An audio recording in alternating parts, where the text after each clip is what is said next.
Hi Adrian, how are you? I am. Recently you posted on Facebook that you are gonna release a new record. Yeah, well, I've been working on a new solo album, my fourth solo album, for quite some time now. Probably at least, I'd say, altogether, probably like 2 years or so. It's kind of been a continuous, slow and continuous process. And now, through in the Corona time, I've invested a lot more time than before. So I kind of intensified my work since there were no more, no concerts going on and no other things really to do music wise. Like I guess a lot of musicians are focusing on songwriting and on production at the moment. Yeah, style wise, it's I'm haven't changed my style. It's still a melodic instrumental guitar music with drums and bass, all ranging from hard rock to heavy metal to melodic rock, classic rock in that style.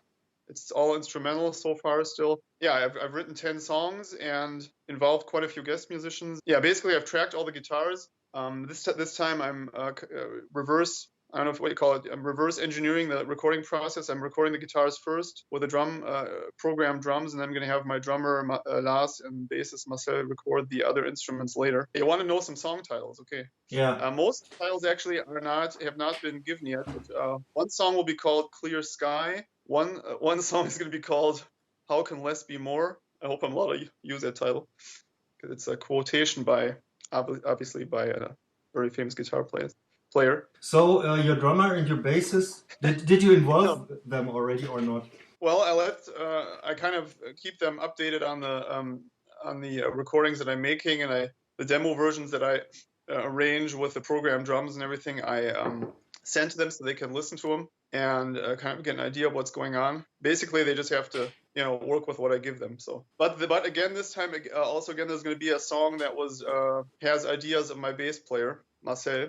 So he kind of gave me an arrangement that I worked on and then recorded lead guitars for. We did that on the last record, on the Criminal record. There were two songs that he contributed in that way, and that was really fun too, because it's always interesting to work with ideas of other people, because things just sound and work differently. Then I tend to have a standard way of doing things, and my songs tend to have a typical way of sounding, which especially on the fourth album now, you often think, oh, that I've done already, this I've done already, am I repeating myself or not? And then, well, that's just the way it is. I mean, you can't always come up with something completely new every time. Speaking of guest solos, can you tell us what kind of musicians you invited this time? I've actually I have a long list of guest musicians that hopefully will be involved, that have also agreed to do something. I haven't gotten the solos tracked yet by all of them, so I don't want to reveal all the names yet. In any event, there will be a couple relatively well-known names. Actually, most of them are known in the guitar scene. Yeah, my friend Thorsten Prast is going to play a solo again. It's his third one already. Fabian Damas, the guitarist of UDO and Dirk Schneider, is going to be on one of the tracks. Benjamin Schiffret also. I don't know if you know that you know that band, House of Spirits. Remember them? Yeah. I remember the artwork with a clock on it or something, right? Yeah, right. He played with them. He recorded 2 albums with them, actually both albums, and was in the live lineup for a while too. Long time ago, I think over 20 years ago. And I kind of got to know him through Thorsten Prast, and I played a gig with one of his bands years back, and he's really an incredible player. Kind of became online friends with him recently because he was also involved in a guest track with Thorsten Prast. So I invited him for a guest solo too, and it's really awesome. He's just an incredible player. Well, the people who I ask for guest solos are actually always people who I know personally some way or another. Most of them I've met in person, almost all of them, because I don't like. I mean, to ask people who I've don't have no personal relation with at all, I would find a little awkward sometimes. I don't know if I've ever done that. Usually there's some connection. Then it has a more personal feeling to it too. Yeah, and like I say, some of them, I've played concerts with or met at festivals or, that kind of thing. Is there any guest musician you really would like to have on your album? I mean, I remember you met like Alex Skolnick in Düsseldorf, and you were like, I think you even wrote a song about it, right? The Fanboy or something. Yeah, the Fanboy, right? Is he something you would like to have on your record? I mean, of course. I don't know if I can afford Alex Skolnick. Okay. If it were up to me, I'd have all kinds of people on the record, but it has to. I don't know if I know Alex that well that he would. But he actually did recognize me last time I saw him, so I was pretty proud. Well, maybe in upcoming albums, I'm still planning to do a couple of things. So can you walk us through the process of recording? Do you know when the record released? I've basically finished the recordings of the guitars. So, I just have to do some finishing touches here and there and some, editing work and all kinds of technical stuff. But basically, I'm finished that. But the next big step will be, of course, to record the drums. We'll have to do that in a studio, obviously, because that's the most complicated recording step. And then Marcel will record his bass stuff, probably himself. Yeah, and then I have to I find an engineer to mix the album. Those are all steps that I haven't really planned in detail yet. I know that they have to be made pretty soon. And then I have to plan, do the whole business planning of how I want to promote the album and release it and this and that. Those are things I've been thinking about, but I don't really have a plan yet. So Okay. I'm probably realistically aiming for the middle of 2021. The last record, criminal record, you financed through crowdfunding, right? Are you going to do the same thing this time? Yeah, crowdfunding was right. I used the Indiegogo platform. Basically, what it was a big pre-order campaign, and it worked pretty well. It was the first time I tried something like that, and I was able to finance part of the album doing that. Yeah, I'm thinking about it. I'm not sure if I want to do it that way or just do a normal pre-order outfit, like on Bandcamp or something like that. Yeah. I've seen other guys do it that way. It works pretty well too. The best thing is if some of these platforms kind of can create a viral effect. If things are going pretty well, then you'll have people who see your new release by chance and might be interested in it. And Bandcamp works that way too, as far as I know. And I think Indiegogo had a good share of people who also just found out about my release by chance. And but I'm not really decided if I want to do Indiegogo again or another platform, or maybe just do a normal pre-order. Something I still have to decide. I'm going to stick with what I've been doing so far. I'm going to release it on CD and obviously on digital. And people, I think you even asked that question recently, does it make sense to make CDs anymore and this and that? The question is always, what's your target audience and what do they want? What format would they want? And I must say that the most successful way for me to release music is still on CD. So that's what makes the most, most of the sales are physical CDs. Okay. And continue to be. And of course, I'm not selling tons of CDs, but they're reasonable numbers, and it would financially actually be wouldn't work out as well if I didn't make any CDs. So there's no point in not doing it. And then lots of people would be disappointed. I would say most of the people who listen to my music are in the age that they grew up with physical sound carriers like CDs and records and everything, and are used to collecting those. And of course, some of them use Spotify and that kind of thing, but the real young audiences, are probably the ones who don't really know much about CDs and aren't interested in them anymore. And I think my followers and fans tend not to be that young. I mean, there are some, and then they can listen to it on Spotify or whatever. With your latest releases, you always made like a cross-reference to your profession. Are you planning to do something like this time as well? That's another thing I still have to plan. I have to figure out what I want to have on the artwork. That's also going to be something I have to work out with my artist. I hope that it'll be a collaboration again with Björn Gosse's illustrations. I haven't talked to him yet, but I'm pretty sure that he won't not want to do it. Easy Game. The second album had a kind of an office situation, and the third one was criminal record. Yeah, I think this time I'd like to have a cover artwork that's more in the style of the first album, maybe something with a wild rundown person holding a guitar or something like that. Okay. I kind of like that idea the best, especially because when you see a guy with a guitar on a cover, it's going to be a guitar album. Yeah. And I think that's I like albums with people holding guitars, so I want mine to look that way too. That sounds kind of classic. And speaking of classic, I want to talk about your musical influences. I think you're musically socialized with bands like Guns N' Roses and AC/DC and Metallica and like this, and then later on, you discovered, obviously, all the solo guitarists like Steve Vai and John Petrucci. Do you still discover new musicians these days? It's so easy nowadays to discover new musicians because you have so many possibilities. You're actually overflooded with players, through all our digital possibilities that we have, especially on YouTube and whatnot. There's still a lot of players that I actually want to check out that I haven't yet, whose names that ring a bell, but I haven't really listened to yet, because they're just, so many that pop up and are recommended all the time, by other people. One of the players who I really have been following in years is Nick Johnston. Really made it big in the guitar scene now. I mean, he's really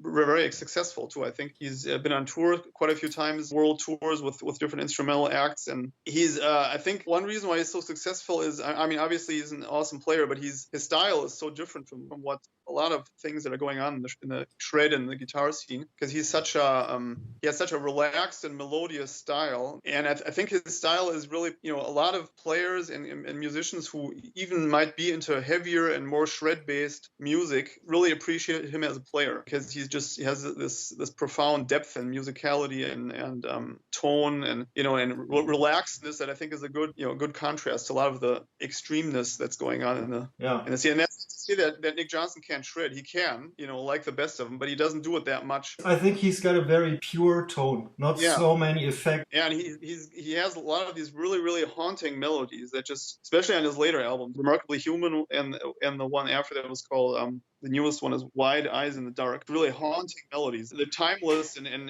anybody who is interested in music will, basically like it, I think, because it's just good music. It could be a part of a film, film score, or, a Western, or maybe a scary movie or a thriller or whatever.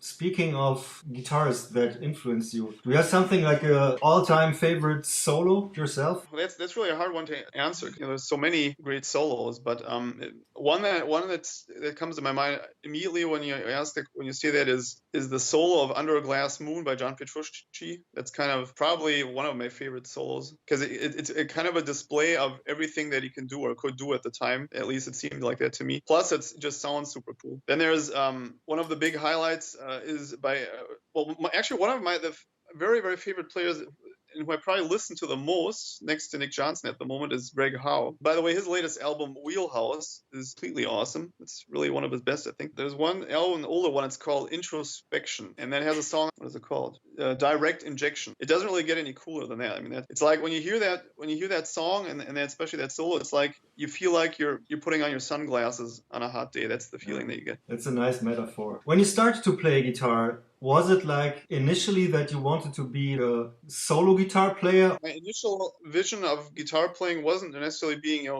in the instrumental area or the solo area. I just wanted to be loud and heavy.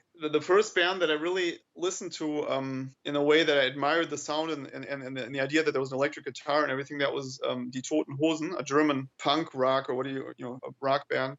They had an album out way back in the day that was actually their breakthrough album that made them successful. It was called Ein kleines bisschen Horrorschau. The first song is called Hier kommt Alec. The whole song is based on the Clockwork Orange story. I remember I used to be in a darkened room with my friends, and we'd listen to that album, and I had a tennis racket in my hand to, as a guitar. We'd kind of listen to the music and pose around with the tennis rackets real loud. In that moment, I realized that there's probably nothing cooler than actually being on a stage with a real electric guitar and an amplifier and playing actual music that way. I just thought there's probably nothing cooler in the whole world. That's probably the best thing you can do. That idea kind of stuck in my mind, and since I was always a relatively slow in doing things, it took me another 2 or 3 years until I actually started playing guitar. At the time, I played violin and had violin lessons, and that was not so easy for my musical vision with that. And I think it was 1992 I got my first guitar. It was an acoustic guitar, and I started learning stuff. Yeah, and the first bands I came in contact then were, as you mentioned before, AC/DC, Guns N' Roses, Metallica. Those were the three hard rock and metal bands that were basically part of pop culture at the time. They all had released albums that were, Guns N' Roses, of course, anyway, but even Metallica had released the Black Album, so they were as famous as any other pop act. And that was the time when I started to get into heavy metal, when heavy metal became pop music. Yeah. And everybody was saying metal is dead. I entered the metal scene when everybody was saying metal and rock is dead. That was what everybody was saying who claimed to know anything about music. And I didn't really understand what that meant, because I hadn't been around in the 80s. I mean, I had been alive, but I hadn't been interested in music yet, except for Die Toten Hosen in the late. And everybody was saying rock is dead, and I thought, well, why? I started listening to Testament albums and Annihilator albums and this and that, and liked them. And I thought, well, what's dead about that? Maybe compared to the grunge movement, which was Yeah. super big then, I maybe. didn't understand that at the time. The grunge movement, when you look at it historically, what it actually was and what it did, and it kind of replaced, the whole classic rock and glam rock approach just by by being wearing jeans and having a depressed facial expression. At the time when Nirvana came out, and that was exactly the time when I started observing the music scene. And for me, it was just a band, one of the bands that was there. Metallica, Pantera was big, and they were getting heavier all the time. And Metallica and Megadeth and Annihilator and those bands were all making pop albums basically. What I didn't recognize at the time, because they were the first albums of theirs that I listened to. So the first Metallica album I knew was the Black Album. So I first discovered the other albums later. So for me, it didn't seem like a pop album. And Pantera was the only band that was getting heavier all the time. They just said fuck that. Yeah, that's funny, because that was always what I was feeling too. I didn't make a difference between like Nirvana and Metallica. It was all like heavy rock music for me. Care that they were a grunge band or that they had that they were a new. I mean, at the time, probably nobody really realized yet there was a beginning of a new movement, or maybe they did. I don't know, but I didn't observe it that way. It was just okay. Nirvana, yeah, they're pretty cool. I actually bought the Smells Like Teen Spirit album, and it's a good album. So, do you remember the name of your first band and what kind of music you played? actually, the first band that I played gigs with was a band called Socialized. Oh yeah, Remember that? yeah, I remember.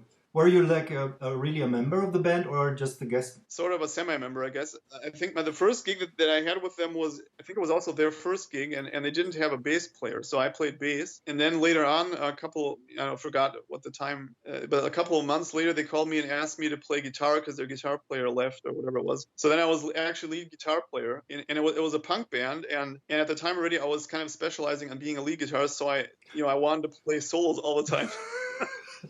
They let me, so it didn't really fit the style that much, but I was constantly soloing. So my playing was not the best yet, but it was good exposure and good experience, actually playing live and just making these experiences. Because my actual band that I had at that time was called Mind Expansion, and that was kind of I don't know what you would call it. It was maybe thrash metal, slightly progressive thrash metal mixed with more classical metal influence, but we never hit the stage with that band. That never worked out. So it was good to have a band that at least had back in the day already. That was like the early and mid '90s to have some live experience. I guess back then you practiced a lot. If you would have to give advice to upcoming guitarists, what would you advise them to do? Yeah, that's not an easy question. I think first of all, everybody's different, and everybody has different things that he or she can do physically. Some people learn how can play fast relatively easily, and for some it's more a struggle. I think that has to do with physical and technical ability. That is, I think some people just have more than others. But what it's important is to find your own voice and to find your own tone and to figure out what you really like to do and what you're good at, and really focus on developing that. And of course, it's important to have discipline and to do and practice things that you're not good at, so you get better at those. But don't tyrannize yourself. Yeah. Make it fun. Don't put yourself through a regiment. I have to practice 6 hours. Obviously, there are guys who do that and they excel that way, and they're just not the way I did it. I had some phases of discipline where I actually sat down with a metronome and tried to develop, like picking speed and everything by increasing the speed with a metronome and that kind of thing. That John Petrucci type just rock discipline approach, which is cool, I think, to a certain extent. But then I was always somebody who drifted off and just started doing things that I felt like doing, and I was never a guy to learn everything real exactly. Like I was too lazy to learn complete, Dream Theater songs or something like that. Some guys, there's guys out there who can play almost any Dream Theater song from front to end. I never did that. I just kind of picked out individual things that I liked and tried to be able to implement licks into my own playing. Relatively early, I actually started writing my own songs and just implementing, into the songs what I wanted to do and what I could do, and had fun that way. So I don't think I ever really had to tyrannize myself too much to develop my technique and style. But you have to keep at it. It's play a lot and have fun. That's my advice I'd give. Because I think your brain works better when you enjoy what you're doing than when you always have the feeling, I have to push myself some more. When you look back on the songs you wrote in the beginning, what do you think about them? Well, of course, the very first songs that I wrote, way in the beginning when I just started playing, they weren't they weren't so good yet, I would say.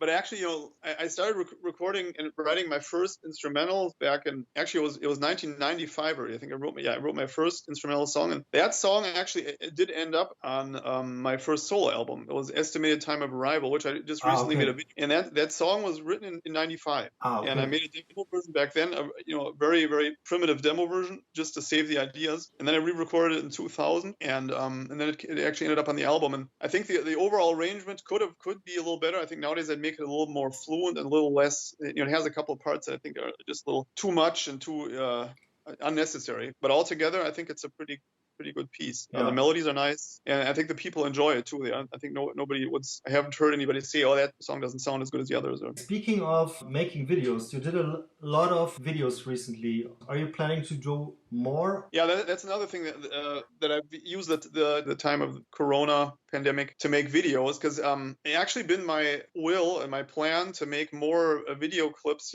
for years, but I just never got to doing it because I thought, first of all, it's too much work and I don't know how to edit them well enough and this and that, and I was too lazy to do it.